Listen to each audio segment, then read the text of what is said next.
ዩቲዩብ ላይ ስኬታማ ከሚያደርጋችሁ ነገር አንዱ የቪዲዮ ኳሊቲ መጠበቅ ነው። እናም የቪዲዮአችሁን ኳሊቲ ለመጠበቅና ቫይራል የሚወጣ ቪዲዮዎች እንዴት እንደሚሰሩ ከነሶርሳቸው ጭምር የማሳየት ይሆናል ማለት ነው። አብራችሁን እስከ መጨረሻው ከቆያችሁ ድረስ ቫይራል የሚወጣ ቪዲዮዎች እንዴት እንደሚሰሩ ቁልጭ ባለች አማርኛ የማስረዳችሁ ነው። ሰላም ጤና ይስጥልን ውድ የቻናሌ ቤተሰቦች፣ በዛሬው ቆይታችን ደግሞ ስኬታማ ዩቲዩበሮች ቪዲዮአቸውን ኤዲት ለማድረግ የሚጠቀሙበትን ዘዴ የማሳያችሁ ይሆናል። እናም የማሳያችሁን ስቴፕ ባይ ስቴፕ ከተከታተላችሁ ከነ ሙሉ የኤዲቲንግ ፓኬጁ ጋር አቅርቤላችኋለሁ ማለት ነው። አሁን ቀጥታ ወደ ጉዳያችን እንግባ። በመጀመሪያ ቫይራል የሚወጣ ቪዲዮ እንድንሰራ ለመስራት የሚያገለግልልን የመጀመሪያ ማድረግ ያለብን ምንድነው? ኳሊቲ የሆነ ኤዲቲንግ አፕ መምረጥ ወይም ሶፍትዌር መምረጥ አለብን ማለት ነው። ይህም ደግሞ ለምንድነው የሚረዳል? ለምሳሌ የተለያዩ አፕሊኬሽኖች አሉ። ዝም ብሎ ኤዲቲንግ አፕ ተብሎ ዝም ብሎ ለምንም አይሆንም ማለት ነው።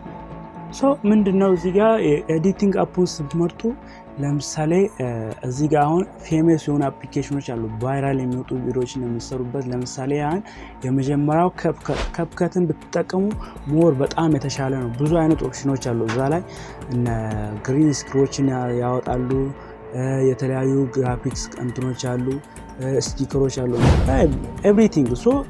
እነዚህ ለምሳሌነት ያህል ካፕካትን ቢያለው እናንተ የተለያዩ አሉ። ለምሳሌ ካይን ማስተር አለ፣ ቪዲዮ ሜከር ደግሞ የሆነ ብዙ አሉ፣ ብቻ ብዙ አይነቶች አሉ። ከነዛ መካከል ለእናንተ የሚሆኑትን መርጣችሁ ቪዲዮአችሁን ቫይራል ሊያወጣላችሁ የሚችሉ በጣም ጥርት ያለ ቪዲዮ የሚሰራላችሁን አፕሊኬሽን መምረጥ አለባችሁ ማለት ነው።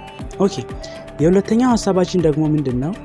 ጥርት ባለ ካሜራ የተቀረጸ ቪዲዮ ያስፈልግልናል። ማለትም አሊያም የስልካችሁ ካሜራ ጥራት ካለው በሱ መጠቀም ትችላላችሁ ስላችሁ እዚህ ጋር ምን ልላችሁ ፈልጌ መሰላችሁ፣ የቪዲዮ ኳሊቲን ለመጠበቅ አፕሊኬሽኑ ብቻ ሳይሆን ወሳኙ የቪዲዮአችሁ ኤዲት የምታደርጉበት ቪዲዮ ኳሊቲ ሊኖረው ይገባል። ማለትም ምን መሰላችሁ፣ እዚህ ጋር በጣም የደመዘዘና የወረደ ብለር የሆነ እንትን ቪዲዮ ብታስገቡ አፕሊኬሽኑ ብቻ ምንም ሊያደርግላችሁ አይችልም።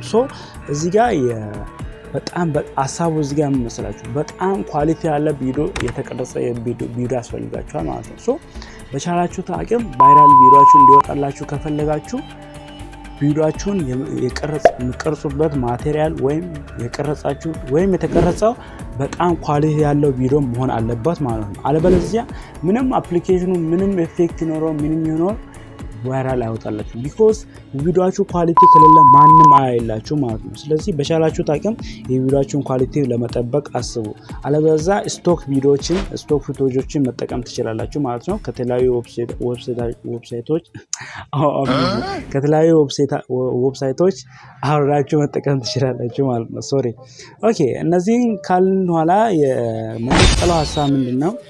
ቪዲዮአችሁ ላይ መጠቀም ያለባችሁ ለምሳሌ የተለያዩ ሞሽን ግራፊክሶችን መጠቀም አለባችሁ። ለምሳሌነት ያህል ሞሽን ባክግራውንዶች የሆኑ ኢሞጂዎችን፣ ፊልተሮችን፣ ስቲከሮችን፣ የተለያዩ ሞሽን ግራፊክስ የሆኑ ነገሮችን ቪዲዮአችሁ ላይ ብትጠቀሙ ቪዲዮአችሁ በቻለው አቅም ቫይራል ይወጣላችኋል ማለት ነው። እነዚህ የተለያዩ ሞሽን ግራፊክሶች አሉ በአሁን ጊዜ እንደውም ቫይራል እየወጡ ያሉ፣ እነሱን መጠቀም ትችላላችሁ። እነሱን ደግሞ ዲስክሪፕሽን ላይ አለላችሁ ማለት ነው። ሙሉ ፓኬጁ ከፈለጋችሁ ዲስክሪፕሽን ቦክስ ላይ አለላችሁ። በቻላችሁ አቅም እነ ሞሽን ግራፊክስ፣ ኢሞጂ፣ ስቲከሮች እና ፊልተሮችን ብትጠቀሙ ሞር የተሻለ ነው ማለት ነው። ኦኬ፣ የሚቀጥለው ሐሳብ ምንድነው? ቪዲዮአችሁ ላይ የተለያዩ ኤፈክቶችን መጠቀም አለባችሁ። ለምሳሌነት ያህል ትራንዚሽኖችን ቪዲዮአችሁ ላይ በየሰከንዱ ትራንዚሽኖችን ብትጠቀሙ ሞር የተሻለ ነው ማለት ነው። ቪዲዮአችሁ ላይ የተለያዩ ትራንዚሽኖችን፣ ፊልተሮችን እና የተለያዩ ነገሮችን ቪዲዮአችሁ መካከል ላይ በመጠቀም ኦዲየንሳችሁ ቪዲዮአችሁ ላይ ማቆየት ትችላላችሁ ማድረግ ነው። እናም የአምስተኛው ጉዳይና የአምስተኛው ሐሳብ ምንድነው? ቪዲዮአችሁ ላይ የተለያዩ ባክግራውንድ ሙዚቃዎችን መጠቀም ትችላላችሁ። ማለትም የተለያዩ ባክግራውንድ ሙዚቃዎችን መጠቀም ምን ያደርጋችኋል? ይሄም ኦዲየንሳችሁ ቪዲዮአችሁን ትኩረት ሰጥቶ ሳይሰለቸው ማለት ነው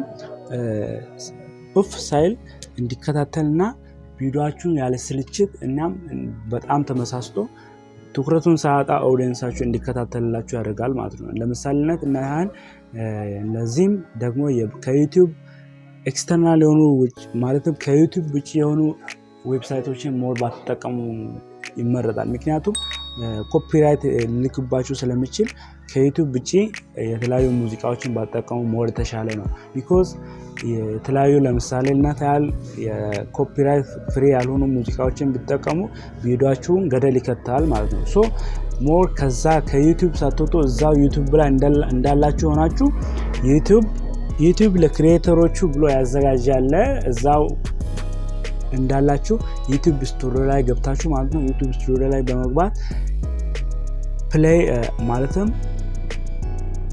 እዛ በመደዳ በግራ በኩል ማለት ነው በኮንቴንታችሁ በመደዳ ወጣች አውዲዮ ላይብራሪ ይላል። ከዛ ማከል የፈለጋችሁትን ኦፕሽናል የሆኑ ብዙ የተዘረዘሩ ሙዚቃ ባክግራውንድ ሙዚቃዎች አሉ። ከዛ ማከል ዳውንሎድ አድርጋችሁ መጠቀም ትችላላችሁ ማለት ነው። ለዚህም ደግሞ የተለያዩ ባክግራውንዶች ሙዚቃዎች ተመልካቾችን በጣም ተስበውና ጓጉተው ቪዲዮአችሁን እንዲመለከቱ ያደርግላችኋል ማለት ነው። ስድስተኛና የመጨረሻው ሐሳብ ምንድነው? ኤክስፖርቲንግ የሚለው ነው። ኤክስፖርቲንግ ስንል ምንድነው? እሱም ምንድነው? ኤዲት ያደረጋችሁትን ቪዲዮ ኳሊቲውን በመጠበቅ ኤክስፖርት ወይም ሴቭ ካላደረጋችሁ ቪዲዮአችሁ ጥራት አይኖረውም እናም ቪዲዮአችሁ አይጎላም ማለትም ጭባ ነው የሚሆንባችሁ። ቢኮዝ ኳሊቲ የለውም። ኤክስፖርት ስታደርጉ ኳሊቲ ጠብቃችሁ ሴቭ አላደረጋችሁም። ሜጋባይቱን ከፍ አድርጋችሁ ትንሽ ከቪዲዮአችሁ ከፍ ያለ ሜጋባይት አድርጋችሁ ሴቭ ማድረግ አለባችሁ። ሶ ባላችሁት አቅም ኤክስፖርት ወይም ሴቭ ስታደርጉ ቪዲዮአችሁን ሬሽዮ እና ኳሊቲ መጠበቅ አለባችሁ ማለት ነው። ሶ ይህም በማድረግ ደግሞ የቪዲዮአችሁን ኳሊቲ እንደተጠበቀና ኳሊቲ ዲኖ ያደርገዋል ማለት ነው። ያው ሐሳቡ ሲጠቃልል የዛሬው ቪዲዮ ይህን ይመስል ነበር። ስለተከታተላችሁኝ አመሰግናለሁ።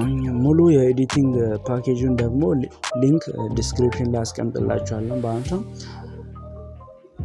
የመጨረሻ ሐሳቤ ይህን ቪዲዮ ከወደዳችሁት በሚቀጥለው ክሽና ለቪዲዮ ይዤላችሁ ስለሚመጣ ቻናሌን ሰብስክራይብ እና ላይክ በማድረግ የቻናሌ ቤተሰብ ይሁኑ